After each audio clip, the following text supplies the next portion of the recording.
eng noinsof odam qiyin paytida sizga yalinib yolvorib, ishi bitgandan keyin sizni esdan chiqarib yuboradigan odam. Hamma yomon ko'radi bunaqa odamni.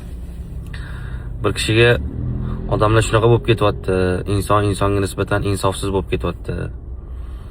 Qiyin paytda yalinib yolvorib, ishi bitgandan keyin esdan chiqarib yuboryapti desa, u kishi aytgan ekanki, inson insonga qotdimi buni? Desa, ha, hech narsa emas. U insonlar xudosiga ham qiladi bu ishni.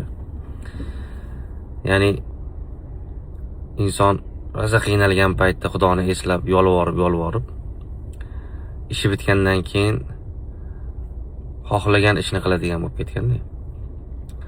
Shuning uchun kim Xudoga nisbatan bir ifloslikni qildimi, xotirjam bo'ling, u odamlarga nisbatan aniq qiladi. Shak shubhasiz qiladi.